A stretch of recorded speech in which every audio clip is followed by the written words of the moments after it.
Ini dimaki-maki, baru masuk ke rumah langsung ditanya, kamu kerja di mana? Jadi asisten Habib Al-Habsyi. Oh, kamu jangan GR ya, kamu datang ke sini bukan karena saya minta, tapi karena anak saya, dan itu pun belum tentu kamu jadi menantu saya. Dihina anak yatim ini. Iya pak, nggak apa-apa, yang penting saya bisa silaturahim. Baru 5 menit dia menghina anak yatim, handphone dia berdering, dia matikan itu, masuk handphone ke handphonenya. Tanah yang dia beli di Surabaya kalau nggak salah 8 miliar ditawar oleh pengusaha properti terbesar di DKI seharga 30 miliar. Berkali-kali lipat. Jadi ketiban rezeki, bergemetar tangannya. Hah, bener ini, kamu kerja sama Habib Al-Habsyi? Coba kamu telepon Habib, saya mau ngomong. Jadi asisten saya pasti dia bisa hubungi saya. Dia telepon, Beb, ada yang mau bicara. Nangis-nangis pengusaha itu, Beb, maaf saya udah kasar sama anak buah Habib, Beb. Anak ini bawa berkah, Beb. Saya bilang, gimana gak berkah? Pertama anak yatim, kedua anak berbakti sama orang tua. Bukti orang yang berbakti sama orang tua itu dekat dengan keberkahan. Masih ingat kisah Umar bin Khattab? Nabi nyuruh Umar. Umar itu statusnya sahabat loh. Disuruh Nabi minta doa kepada orang yang di bawah levelnya Umar, namanya tabi'in. Umar, kalau kamu nanti ketemu lelaki yang namanya Uwais Al-Qarni, kamu minta doanya. Karena doanya tidak pernah ditolak oleh Allah. Nah yang nyuruh Nabi, kenapa Nabi gak nyuruh Umar minta doa kepadaku?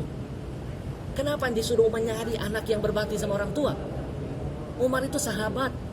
Salah satu sahabat yang Allah takdirkan jasadnya bisa mendampingi jasad Nabi dimakamkan di Madinah, nggak sembarang loh, nggak sembarang.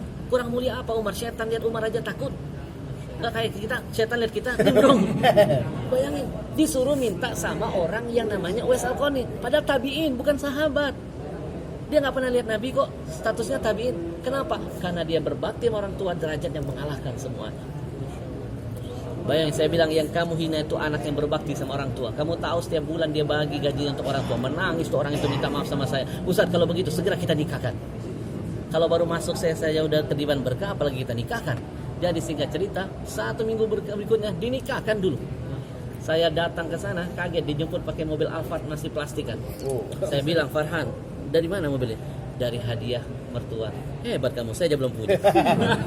Sampai ke sana saya dikasih lihat sama mertuanya rumah harga 8 miliar. Ini rumah buat Farhan. Hebat kamu ya. Saya aja rumah saya belum kelar. Dan terakhir dari mulut mertuanya, Farhan dikasih bisnis jadi direktur properti perumahan.